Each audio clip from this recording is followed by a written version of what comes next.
자, 오늘은 사무엘상 7장 3절로부터 14절 말씀을 가지고 대한민국을 구할 골든타임이 있다, 그 골든타임을 놓치면 안 된다라는 내용으로 함께 말씀을 드리려고 해요. 우리 종합병원의 중환자실에 가면요, 응급환자가 찾아와요. 응급환자가 오면 적어도 몇 분 이내에 치료하지 않으면 환자가 죽는다. 그래서 마지막 죽기 전까지 모든 의학적인 처치를 할 수 있는 그 약간의 시간이 있어요. 그것을 골든타임이라고 해요. 아무리 의술이 좋아도 그 골든타임을 놓쳐버리면 그 환자는 살 수가 없어요.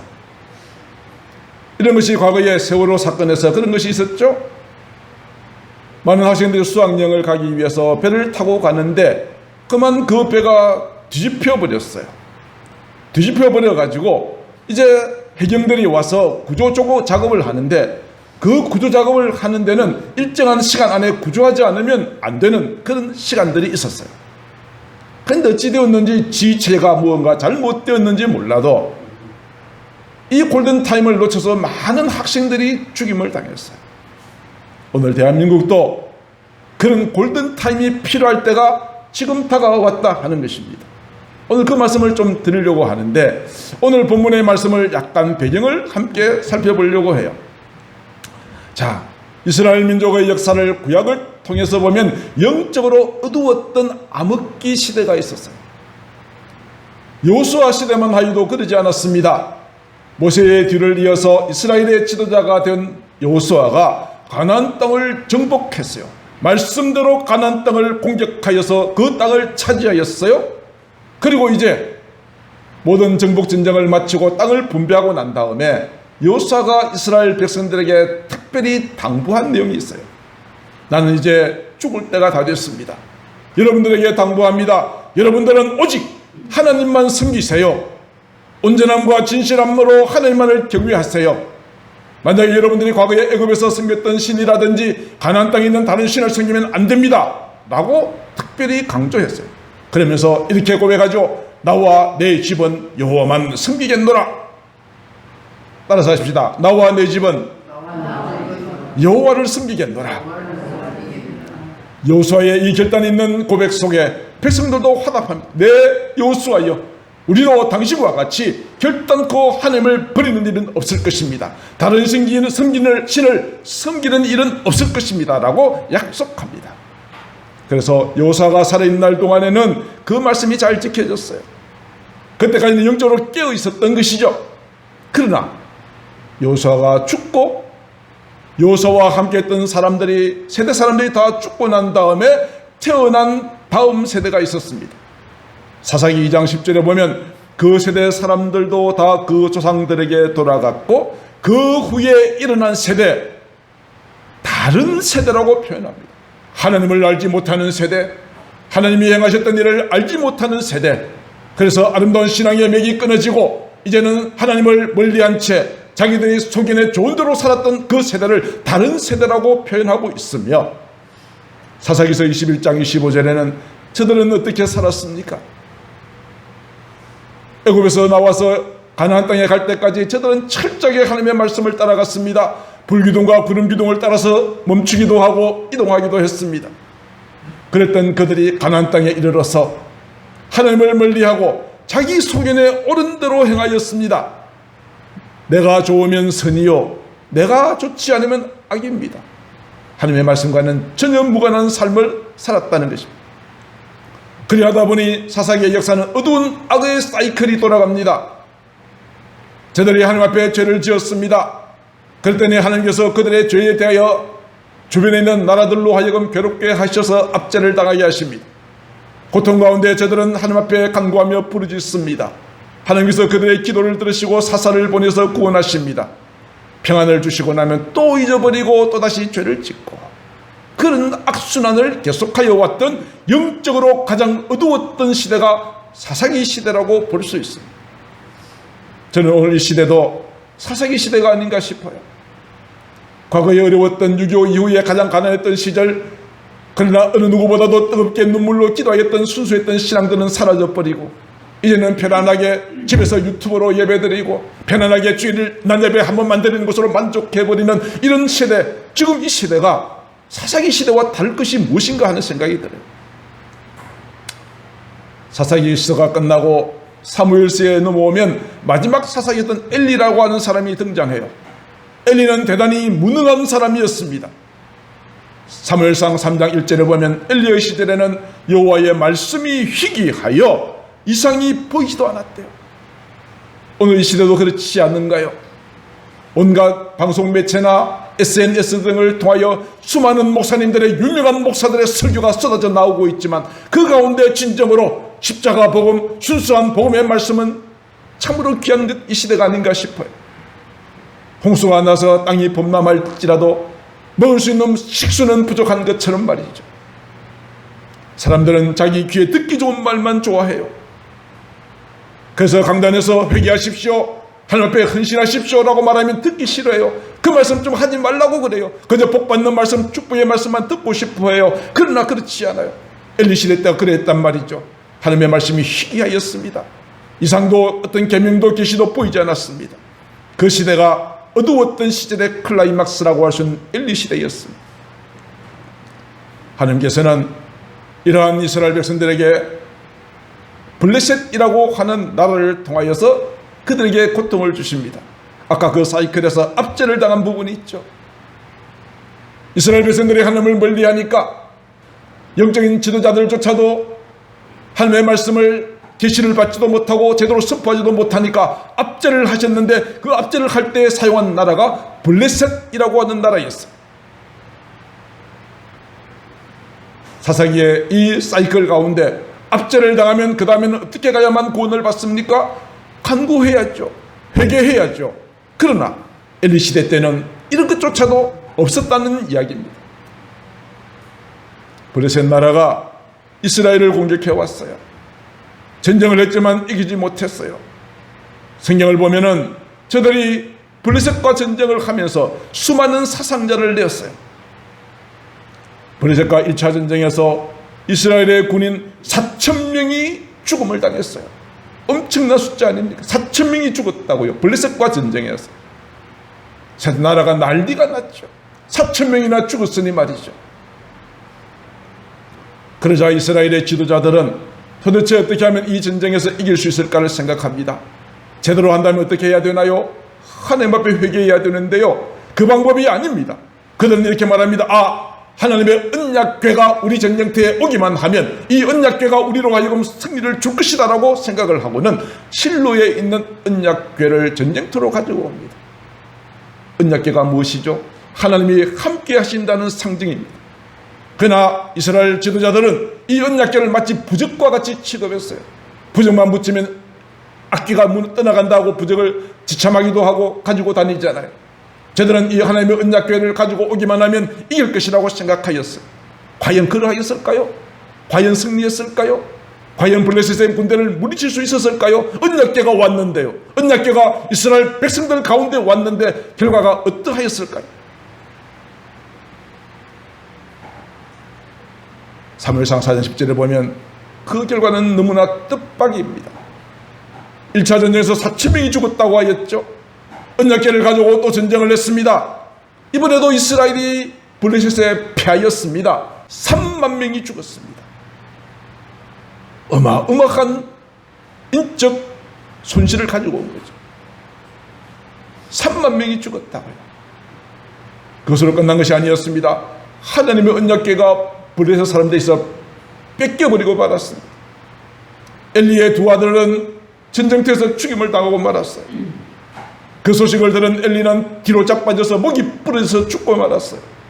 나라에 이제는 엘리라고 하는 비록 무능하였지만 지도자 리더십이 없는 공백 상태가 되고 말았어요. 여전히 블레셋의 공격은 위협은 계속하여 오고 있을 때 이제 이 나라는 이스라엘 나라는 엄청난 위기 앞에 놓여 있게 된 것이죠. 어떻게 하면 이 모든 위기를 극복할 수 있을까요? 저 블레셋이라고 하는 저 강대한 나라의 공격으로부터 우리나라를 지키고 보호할 수 있는 방법은 무엇이었을까? 더 많은 군대를 모집하고 더 많은 무기를 갖춘다고 하여도 이것으로 블레셋의 군대를 이길 수가 없었던 것은 하나님께서 그들의 죄악 때문에 그들에게 무엇을 보이셨죠? 징계하셨던 것이기 때문에 하나님의 마음을 돌이키고 진노에서 벗어나게 하면은 그들에게 희망이 있는 것이죠. 엘리가 죽고 난 다음에 그 뒤를 이어서 사무엘이 지도자가 됩니다. 사무엘이 지도자가 되고 난 다음에 그때부터 영적으로 어두웠던 시절에 하나님의 밝은 광명의 빛이 비춰지기 시작합니다. 사무엘은 백성들에게 말합니다. 여러분들이 가지고 있는 이방 신들과 아스다롯 여러분들 가운데 제거하십시오. 우리의 마음을 오직 하나님만을 향하여 하나님만을 섬기십시오. 그리하시면 여러분들을 하나님께서 블레셋 사람들의 손에서 구원해내실 것입니다. 우리도 하나님 앞에 돌아가려고 하면 어떤 전제 조건이 필요하죠?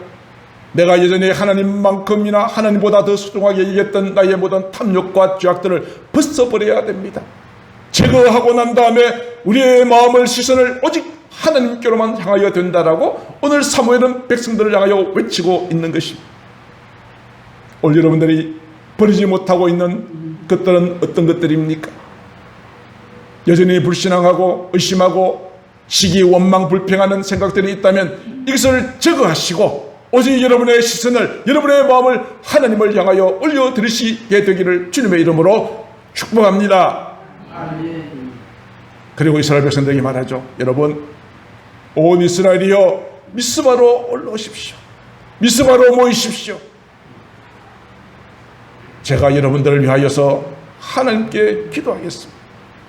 지금 이스라엘이 당하고 있는 이 모든 위기 상황을 극복할 수 있는 방법은 오직 하나님의 손에 이 나라를 맡겨드리는 것, 함께 모여서 기도함으로 하나님께서 이 나라를 지켜주시기를 구하는 이것만이 이 나라를 살 수 있는 방법이라고 외쳤습니다. 만약에 백성들이 사무엘의 이 외침에 외면하였더라면 어떤 결과가 있었을까요? 그러나 이스라엘 백성들은 사무엘의 그 말에 순종합니다. 여러분들은 강단에서 말씀을 전할 때 한쪽 귀로 듣고 한쪽 귀로 흘려버리시면 안 됩니다. 말씀에 순종하셔야 됩니다. 목사라고 하는 한 개인의 말이 아니라 하나님의 말씀이라면 여러분들은 이 말씀에 철저하게 순종하셔야 하는 것입니다. 그들은 어떻게 해서 미스바에 모였습니다. 모여서 무엇을 했습니까? 하루 종일 금식했습니다. 금식하면서 하나님 앞에 회개 기도합니다. 하나님 우리가 여호와께 범죄하였나이다. 사랑하는 성도 여러분, 우리가 함께 모일 때 역사는 나타납니다. 마가의 다락방에 함께 모였을 때 강력한 성령의 임재가 있었습니다. 모이면 살고 흩어지면 죽습니다. 이성만 박사만의 이야기가 아니라 성경도 원리도 그러합니다. 코로나 때에 우리 함께 모이지 못하니까 교회가 얼마나 많이 힘을 잃어버렸습니까? 함께 모일 때, 오늘 이곳에 함께 모여 예배할 때, 기도할 때, 부르짖을 때 하나님의 강력한 역사는 임하게 될 줄로 믿습니다. 지금 이스라엘 백성들이 사무엘의 말에 순종하여 미스바에 모여듭니다. 금식합니다. 기도합니다. 자, 이 정도 되면은 이제 블레셋이 겁을 벌벌 떨고 물러가야 되겠죠. 그러나 블레셋은 과거에 언약궤도 뺏은 경험도 있으니까 이스라엘 백성들이 모였다는 것을 그렇게 두려워하지 않습니다만 그들은 생각합니다. 블레셋 사람들이 이스라엘 자손이 미스바에 모였다 하는 말을 들었습니다. 저는 생각합니다. 저 이스라엘 백성들이 모여서 다시 블레셋과 전쟁하려고 하는가 보다 생각을 했겠죠. 그리고 그들이 금식했으니 힘이 없을 테니까 지금 전쟁하면 우리가 이길 수 있다고 생각했겠죠. 그러나 이것은 오판이었습니다. 이스라엘 백성은 일단 블레셋 사람들이 올라오고 있다는 말을 듣고 두려워했습니다. 사랑하는 성도 여러분, 우리가 기도를 시작했는데 말씀대로 살려고 결단하고 나아가는데 환경이 오히려 더 나빠질 수도 있다는 것을 아십시오. 눈에 보이는 환경은 더 나빠질 수도 있습니다. 기도했는데 블레셋 사람들이 공격하여 왔습니다. 저는 굶어서 힘도 없는데 블레셋 사람들을 어떻게 싸워서 이길 수 있겠습니까? 그러나 우리는 압니다. 우리가 믿음 생활을 바로 하려고 하면 악한 사탄과 마귀가 어떻게 해서든지 우리의 믿음을 넘어뜨리기 위해서 온갖 수단과 방법을 다 동원한다는 사실을 우리는 알고 있습니다. 그러므로 우리는 그들 앞에 환경이 오히려 어려워진다 할지라도 조금도 두려워할 필요가 없는 것입니다. 이스라엘 백성들은 블레셋 사람들의 공격, 4,000명, 3만 명을 잃었던 그 전쟁의 아픔을 기억하고 있기에 두려워했습니다. 두려워하는 이스라엘 백성들이 사무엘에게 말하죠. 사무엘이여, 당신은 우리를 위하여 기도해 주세요. 우리 여호와 하나님 앞에 쉬지 말고 부르짖어 주세요. 그래야만 우리가 블레셋 사람들의 손에서 구원받게 될 것입니다 라고 요청하고 있습니다. 오늘 이스라엘 백성들이 사무엘에게 요청했던 이 소리가 오늘 이 시대가 한국교회를 향하여 부탁하고 있는 음성이 아닐까요? 위기를 맞이하고 있는 대한민국을 위하여서 한국교회에다가 부탁합니다. 한국교회요, 이 나라가 위기에 빠져 있습니다. 우리 자녀들은 희망을 잃어버리고 있습니다. 온갖 저 북한, 김정은 악한 집단들은 이 나라를 공격하려고 하고 있습니다. 모든 것이 다 무너져버린 이 땅, 당신들이 하나님 앞에 기도하여 대한민국을 구원해 주세요. 이 땅에 다시 한번 희망을 비춰주세요. 다시 한번 힘을 얻게 해주세요 라고 백성들이 한국교회를 향하여 간절히 바라고 있는데 한국교회가 이 사명을 감당하지 못하니까 한국교회를 향하여 돌을 던지는 것입니다. 우리가 공연히 핍박받는다고 여기 말해야 된다고 생각하는 것이 그 때문입니다. 우리가 과연 이 어두운 세상을 밝힐 만한 빛의 사명을 감당하였는가? 썩어져가는 세상을 썩지 않게 만들 소금의 역할을 감당하였는가? 그것을 하지 못하니까 실망하여 한국교회를 향하여 비난을 하고 있는 것이라는 것을 우리는 기억해야 하는 것입니다. 위기에 빠졌을 때 백성들은 사무엘에게 부탁합니다. 우리를 위하여 하나님 앞에 기도해 주세요. 너는 내게 부르짖으라. 그리하면 내가 네게 응답하겠고 네가 알지 못하는 크고 은밀한 일을 보이리라. 할렐루야. 이제 우리의 간절한 기도가 이 나라를 살릴 것입니다. 한국교회를 살릴 것입니다. 우리 가정을 지킬 것입니다. 우리 자녀들을 살려주실 줄로 믿습니다. 아멘. 오늘 이 시대에 우리가 감당해야 할 매우 중요한 사명이라고 하는 거죠. 이제 사무엘은 그 말을 듣고 바로 행동으로 옮깁니다. 젖 먹는 어린 양 하나를 잡아다가 온전한 번제를 먼저 드립니다. 온전한 번제가 무엇입니까? 온전한 예배입니다. 예배가 회복되는 것입니다. 온전한 번제를 드린다는 것은 예배가 예배답게 회복되는 것입니다. 사람들만의 모임이 아니라 하나님께서 그 자리에 임재하시고 하나님의 말씀이 역사하시고 우리의 간절한 기도와 소원들이 주께 상달되는 거룩한 예배. 거룩한 예배. 오늘 이 시간 우리가 드리는 이 예배가 하나님이 기뻐 받으시는 온전한 번제가 되기를 축복합니다. 번제의 제물은 자기 그 모든 번제의 제물을 온전히 불로 다 태워서 드리는 것입니다. 우리가 주님 앞에 나올 때 주여 나의 모든 것을 주께 드립니다. 주님이 받아주십시오. 나의 시간도 나의 정성도 나의 물질까지라도 주님의 것입니다. 온전히 헌신하는 것이 번제인 것입니다. 온전한 번제는 예배가 회복된다는 것을 의미하고 그리고 난 다음에 여호와께 부르짖었습니다. 이것은 뭐죠? 기도가 회복되는 것입니다. 예배와 기도가 회복되어지. 그때 여호와께서 어떻게 하셨다고요? 응답하셨더라. 여호와께서 응답하셨더라. 여호와께서 응답하셨더라. 우리가 진정으로 하나님 앞에 응답을 받으려면 예배가 회복되어져야 하고 기도가 회복되어질 때 하나님의 응답은 있게 되는 것입니다. 기도 제대로 하지도 않으면서 왜 하나님 나에게는 응답 안 하십니까? 왜 나에게는 복을 안 주십니까? 라고 말하는 것은 잘못된 것이라고 말씀드릴 수 있습니다. 자, 이제 블레셋 군대는 점점 더 가까이 다가옵니다. 그런데 지금 사무엘은 번제를 드리고 기도만 하고 있습니다. 이스라엘 백성들은 두려워 떨고 있습니다. 그러나 예배가 회복되고 기도가 회복되는 순간 그 순간부터 하나님께서 일하시기 시작하십니다.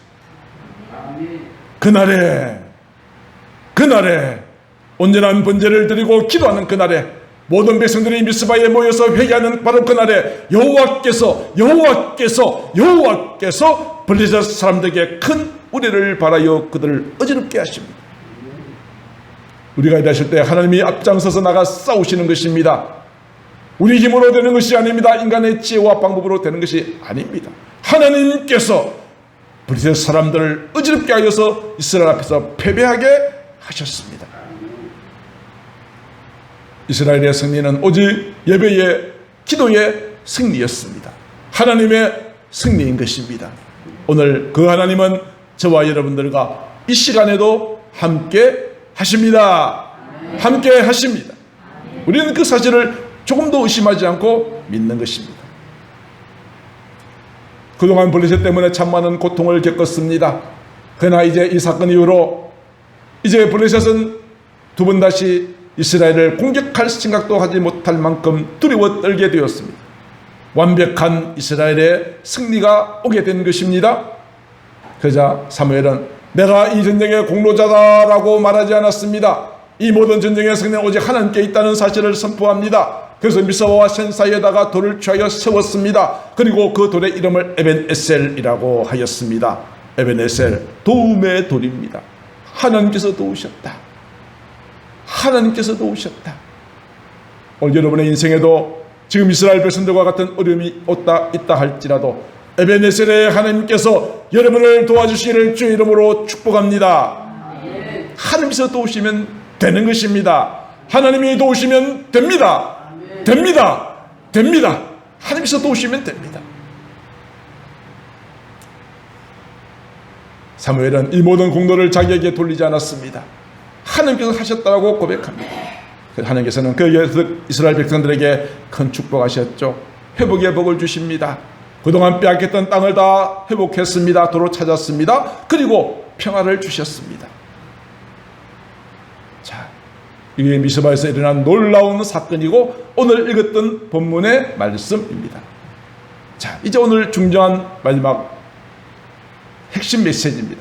지금 대한민국도 위기에 빠져 있습니다. 위기에 빠져 있는 이 사실보다도 지금 우리가 위기에 빠져 있다는 사실을 알지 못하는 것이 더 큰 위기입니다. 많은 것들이 있지만 저는 일부분을 초점을 두고자 합니다. 지난번 안창호라고 하는 분이 국가인권위원회 위원장으로 공직자로 이렇게 청문회가 있었습니다. 인사청문회가 있었습니다. 그 중에 더불어민주당의 김성회라고 하는 작자가 자기도 나도 기독교인이라고 말하고 당신은 진화론을 믿습니까? 창조론을 믿습니까? 안창호 위원장은 교회 장로님입니다. 신실한 장로님이십니다. 나는 그 자리에서 분명히 말합니다. 나는 창조론을 믿습니다. 했더니 이 김성회라고 하는 작자가 하는 말이 당신은 보수 기독교 탈레반이요. 탈레반이 뭔 줄 아십니까? 과격 이슬람 무장단체가 사람들을 죽이고 폭력하고 하는 이 일을 하는 이 무장단체가 탈레반입니다. 순수한 복음을 고백하는 이 안창호 장로님을 향해서 당신은 보수기독교의 이런 무장단체와 똑같다라고 막말을 퍼부었습니다. 이것은 하나님을 모독하는 말이요, 한국교회를 능멸하는 그런 부당한 은사가 아닐 수 없습니다. 나라의 지도자라고 하는 사람이 이런 말을 공공연한 장소에서 하고 있는 이 시대가 위기가 아니고 무엇이란 이야기입니까? 그뿐입니까? 지금 우리나라가 성적으로 대단히 음란한 성적 문화가 타락해버렸습니다. 동성애자들의 음란한 기어 축제가 반대하는 우리들의 주장에도 불구하고 서울과 대구 여러 지역에서 해마다 개최되고 있습니다. 더욱더 참 가슴 아픈 일은 전 정부의 여성가족부가, 문재인 정부의 여성가족부가 말이죠, 학초등학교 학생들에게 성교육의 책자를 배부해 주었는데 그 가운데 이런 그림이 들어있어요. 동성애를 미화 조장하는 그림입니다. 남녀간의 성관계를 노골적으로 묘사하는 것을 초등학교 아이들에게 이런 책자를 만들어서 교육하라고 나누어 주었다. 이 아이들이 자라서 이런 성적으로 어떻게 올바른 윤리관을 갖출 수가 있겠느냐고요. 마음 놓고 애들도 학교 못 보내겠어요. 이런 교육을 받고 있다면 말이죠. 극동방송에는 차별금지법이 얼마나 성경적으로 잘못되었는가 하는 것을 방송하는 프로를 방송했어요. 그런데 그 당시 정권에 의한 방송통신위원회에서 극동방송을 주의 조치를 했어요. 주의 조치를 받고 나면 또다시 이런 방송을 하면 방송 자체가 폐쇄될 수도 있어요. 주의 조치를 내린 이유가 이거예요. 극동방송은 순수 복음방송 아닙니까? 차별금지법은 성경적으로 이렇게 잘못되었습니다라고 주로 목사님들이나 기독교인들이 나와서 잘못된 부분을 강조했어요. 그런데 방송통신위에서 하는 말은, 야, 찬성하는 사람들도 말도 듣고 반대하는 말도 똑같이 해야지 왜 찬성하는 사람들은 인사는 초청하지 않았느냐, 이걸 가지고 극동방송에다가 주의조치를 내린 거죠. 극동방송은 이것은 잘못되었습니다라고 다시 행정소송을 했는데요, 결과가 어떻게 된 줄 아십니까? 대법원에서 극동방송이 패소했습니다. 앞으로는 방송국에서 동성애가 잘못되었다라고 방송을 하면 이제는 극동방송도 폐쇄될지도 몰라요. 이런 일들이 지금 우리나라에 일어나고 있단 말입니다. 그뿐이 아닙니다. 지난번에 청주지방법원 영동지원에서는 성전환 수술을 받지 않은 사람도 성별을 남자에서 여자로 바꿀 수 있다라고 하는 판결이 내렸어요.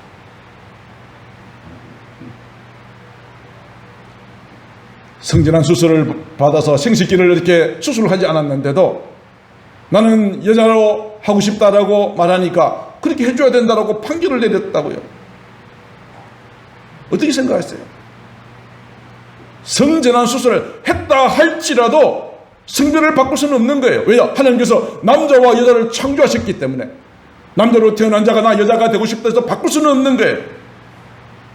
그런데 성전환 수술도 하지 않은 자가 성별을 바꿔달라고 하면은 바꿔줘도 된다라고 판결을 내리는 이것이 얼마나 끔찍한 결과를 가져오게 될지를 생각해 보십시오. 법적으로 여자인데 남자 생식기를 그대로 달고 여자들 목욕탕에 들어가고 탈의실에 들어가고 화장실에 들어간다면 여러분들 어떻게 하시겠어요?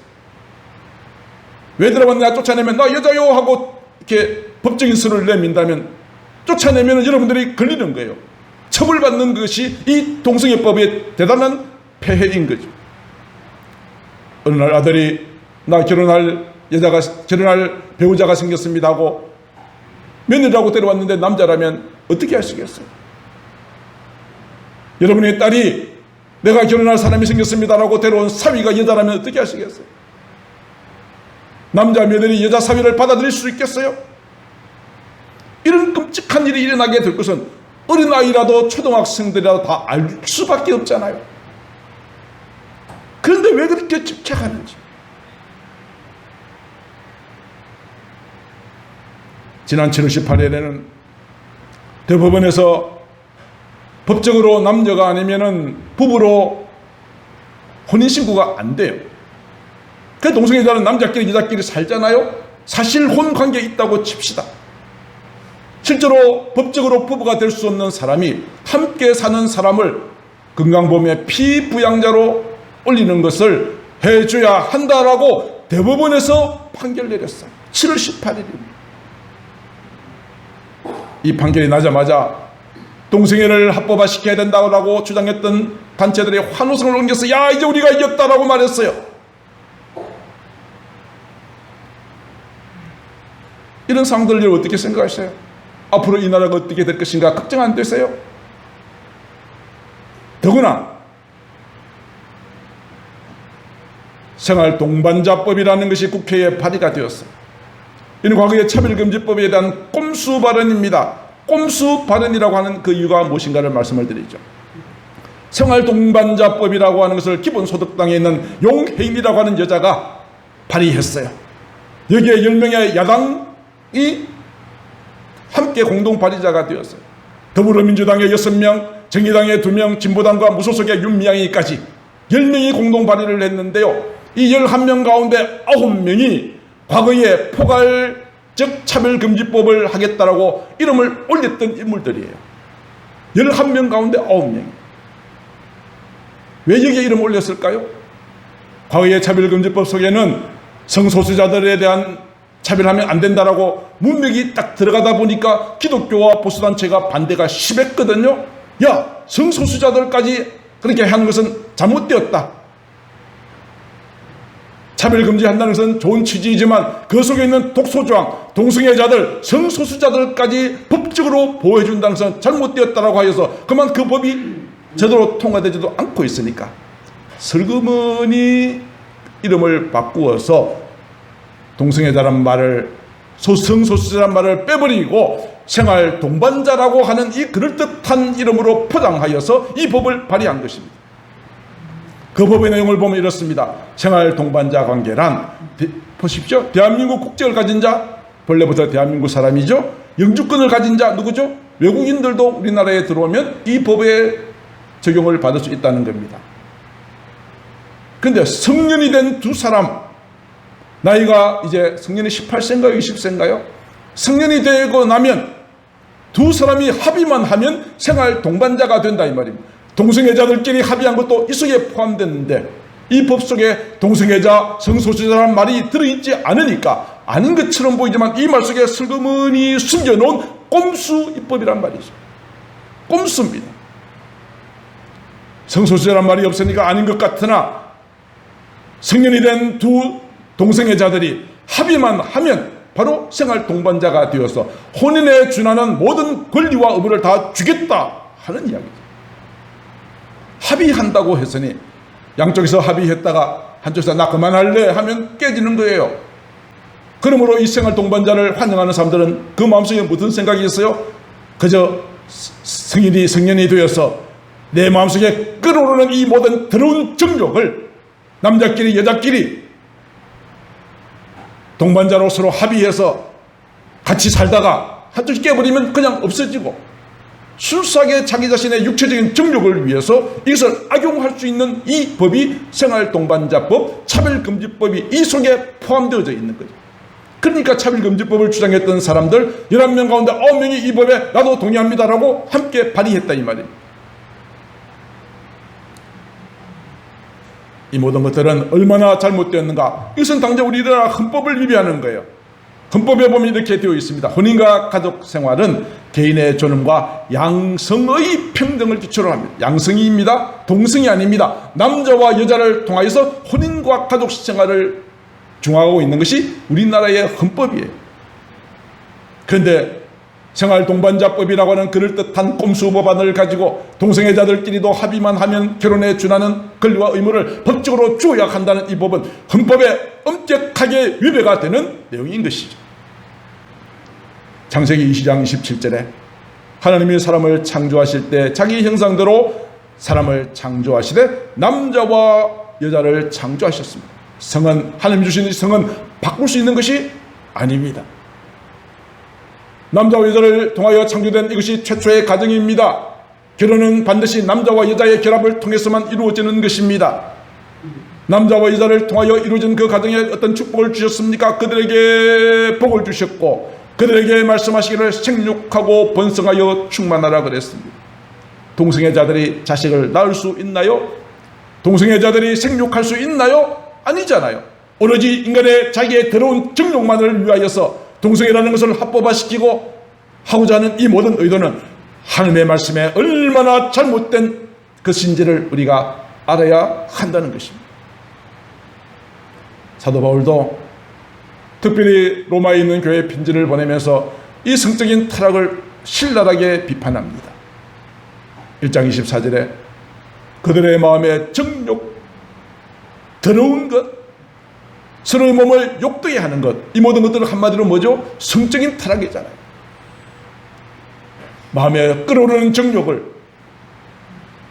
내 마음속에 오는 온갖 더러운 생각들을 음란한 성행위를 통하여 몸을 서로 욕되게 하는 것들.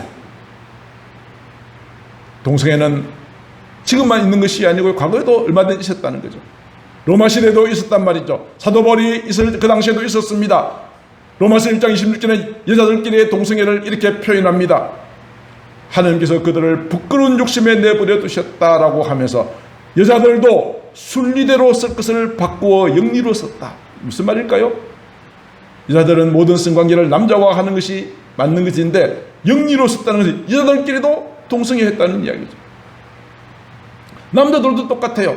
남자들도 순리대로 여자를 쓰지 않고 서로를 향하여, 이 서로의 대상은 누구입니까? 같은 동성인 남자를 향하여 음욕이 불일 듯하며 남자가 남자와 더불어 부끄러운 일을 행하였다. 동성애입니다. 동성애는 아주 역사가 오래된 뿌리가 깊은 악한 죄악이라고 말하고 있습니다. 그래서 레위기서에는 이렇게 말합니다. 너는 여자와 동침함같이 남자와 동침하지 말라. 이는 가정한 것이다. 오늘 우리는 동성애는 하나님 앞에 가정한 것이라고 우리는 외치고 있습니다만, 만약에 이러한 법들이 통과되고 나면 이런 말 하면 목사가 감옥에 들어갑니다. 생활동반자법을 어겼다고, 차별했다고 감옥에 들어가게 됩니다. 하나님의 말씀을 올바르게 선포할 수도 없게 됩니다. 교회는 문을 닫게 될 것입니다. 대한민국은 성적인 타락의 깊은 숲속에 늪에 빠지게 될 것입니다. 너무나 분명한 우리의 미래상 아닙니까? 소돔과 고모라 성이 왜 멸망했나요? 멸망한 이유가 여러 가지가 있죠. 가장 큰 멸망의 이유는 성적인 타락, 동성애라고 성경에 기록되고 있어요. 창세기 18장에 보면 천사가 이 소돔과 고모라 성을 멸망시키기 전에 그 땅을 방문하지요. 아브라함을 만나서 말합니다. 소돔과 고모라에 대한 부르짖음이 컸고 그 죄악이 심히 무겁다. 소돔과 고모라의 죄악이 어떤 것인가 하는 것을 전적으로 보이는 사건이 있었죠. 천사가 소돔과 고모라 땅에 살고 있는 롯의 집으로 방문합니다. 방문하는 것을 소돔 사람들이 보았습니다. 그런데 밤이 되자 소돔 사람들이 다 롯의 집을 에워싸고 모여들었습니다. 어떤 사람들이 왔는 줄 아십니까?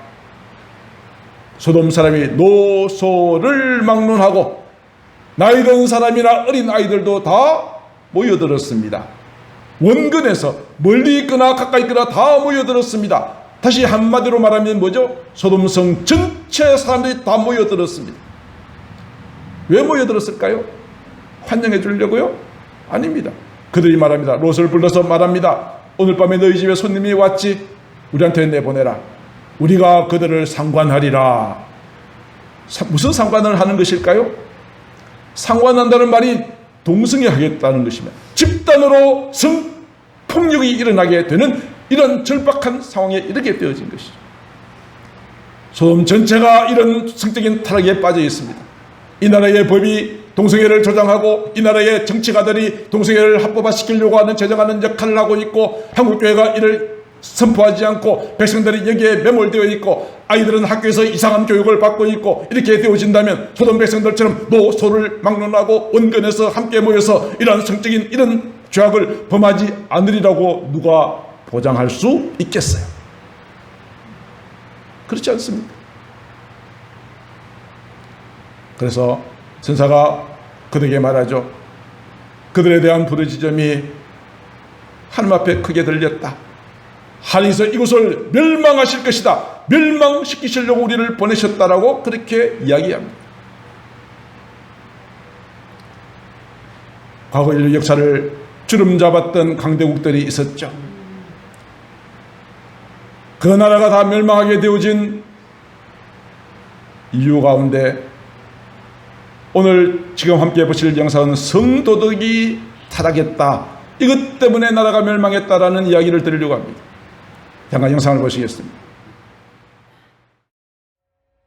세계에는 고대 그리스 문명과 같이 현대 문명에 지대한 영향을 미치고 눈부시게 발전한 국가와 문명들이 있습니다. 그러나 찬란한 문명이었더라도 멸망하거나 역사의 뒤안길로 사라진 문명도 여럿 있는데 중요한 원인은 성도덕의 타락이었습니다. 3000년 전에 건국된 고대 바빌론은 세계에서 가장 큰 도시와 높은 문화 수준을 가지고 있었지만 성문화는 매우 난잡했습니다. 색을 밝혔던 알렉산더 대왕조차도 바빌론의 기이한 성문화에 대해 놀라워했을 정도였습니다. 성경에도 바빌론의 타락한 성문화에 대한 기록이 있는데 특히 신을 모시는 신전이 성도덕이 추락한 대표적 장소로 꼽혔습니다.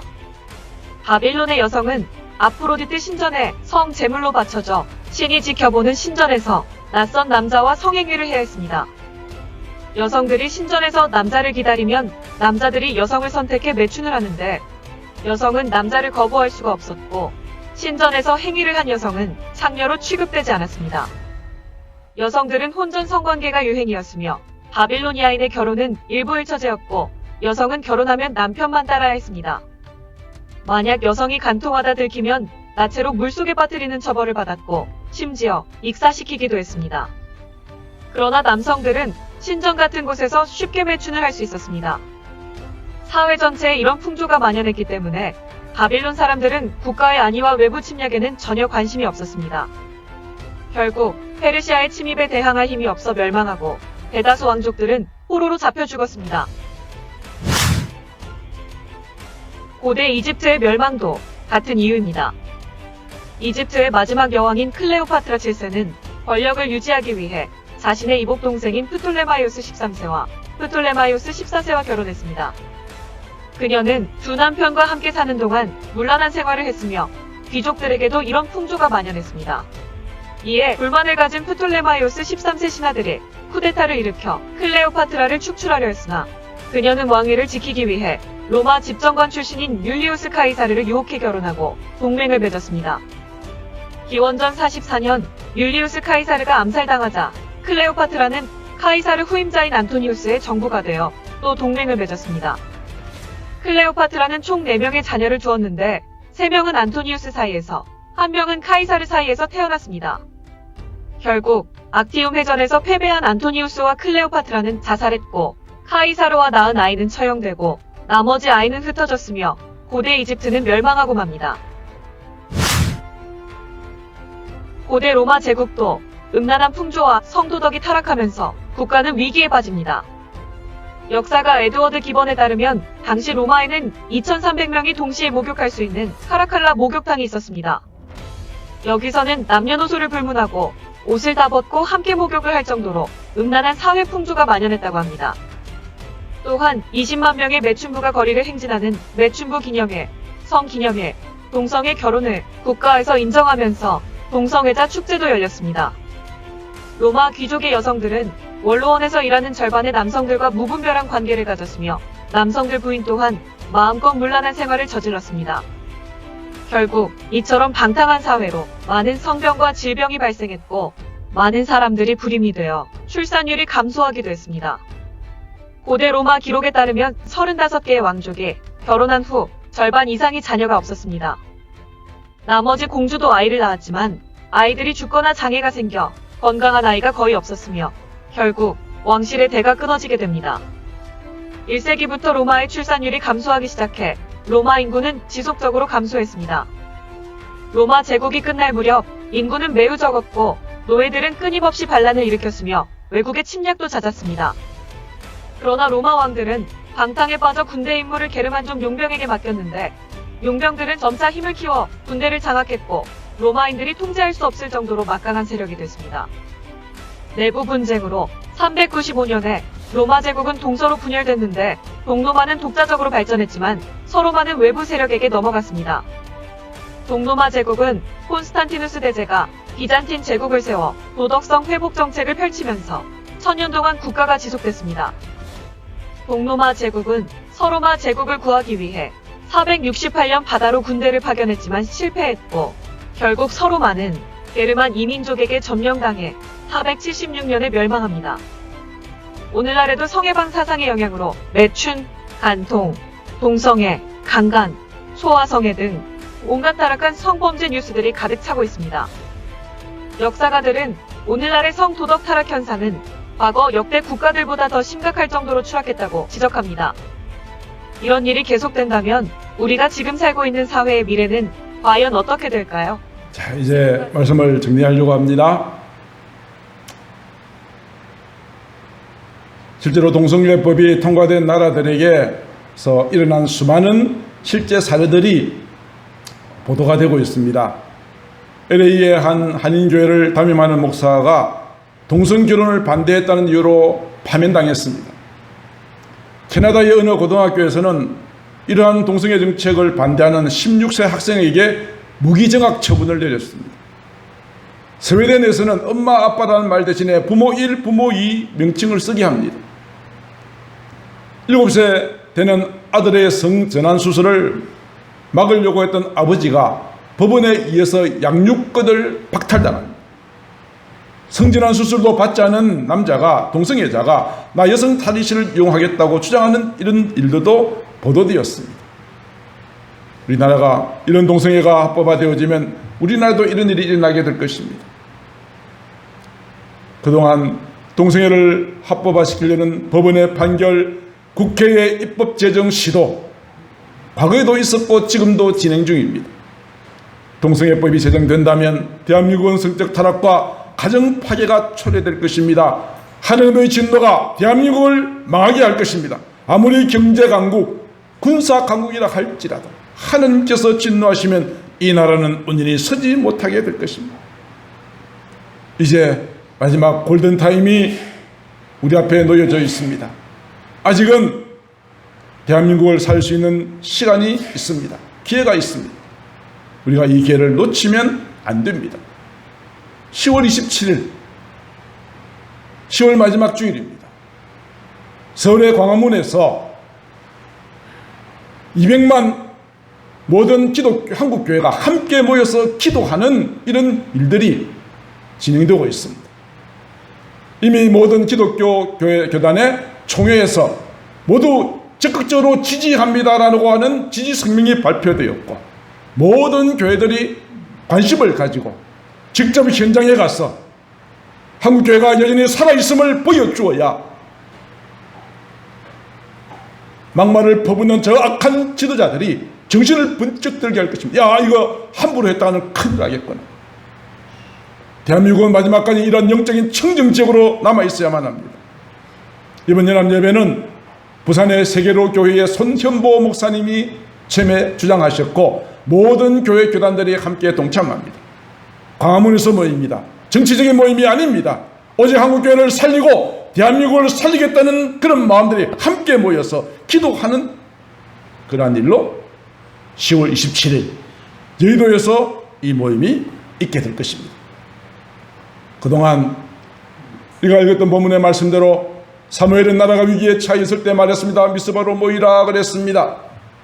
10월 27일 한국교회 연합예배 우리 함께 모여야 되지 않겠습니까? 함께 모입시다. 이번만큼은 결코 잘 되겠지 좌식할 수 없습니다. 우리 가정이 무너지고 나라가 무너지고 자녀들이 무너질 수밖에 없는 이 위기 상황을 이겨낼 수 있는 골든타임, 10월 27일 서울역에서 광화문까지 온 도로를 모든 믿는 자들이 함께 기도하면서 하나님이여 이 땅을 살려주소서 간구하며 기도하는 이 거룩한 모임에 우리 함께 올라가기로 마음에 결단하십시다. 모든 교회가 올라갈 수 있는 분들은 올라가시고, 가지 못하시는 분들은 그날 예배 없으니까 이것이 아니라 함께 그 시간에 교회에 모여서, 이곳에서 모여서 영상을 보면서 다니엘 기도회처럼 말이죠, 모여서 함께 기도하고 부르짖는 10월 27일 그날이 대한민국을 살릴 수 있는 마지막 골든타임이라고 하는 각오를 가지고 나갔으면 좋겠습니다. 말씀을 마치고자 합니다. 오늘 이 나라의 미래가 저와 여러분들의 손에 달려 있습니다. 우리의 기도가 이 나라를 살릴 것입니다. 한국교회를 살릴 것입니다. 우리의 가정을 지킬 것입니다. 우리 자녀들을 살릴 것입니다. 우리는 아무것도 하지 않으면서 잘 되겠지라고 생각하는 것은 대단히 잘못되었습니다. 이제 우리는 이번 기회를 결코 구경꾼으로 전락하지 말고 함께 헌신하고 수고하는 이 모든 결정들을 마음속으로 결단하시면서 우리가 나라와 민족을 위하여서 간절하게 기도해야 될 줄로 믿습니다. 기도하겠습니다. 사랑하는 하나님 아버지, 나라와 민족이 위기 가운데 있을 때 사무엘은 우리가 미스바로 모여서 회개하고 기도하자 오직 하나님만을 승리자라고 결단하였고, 백성들은 그 모든 말씀을 따라 함께 모여 금식하며 회개하며 기도했습니다. 이를 통하여 바빌론의 블레셋의 군대는 떠나갔고 이스라엘의 승리가 다가왔습니다. 오늘 이 나라도 여러 가지로 위기를 맞이하고 있습니다. 주여, 이 시간 간구하며 기도합니다. 이 땅을 불쌍히 여겨주소서, 이 땅을 지켜주소서. 한국교회를 새롭게 하시고 교회가 교회답고 예배가 예배답고 우리의 기도가 하나님의 거룩한 보좌 앞에 상달되어지는 거룩한 역사가 있도록 축복하여 주옵소서. 사랑이 많으신 우리 구주 예수님 이름으로 기도드리옵나이다. 아멘.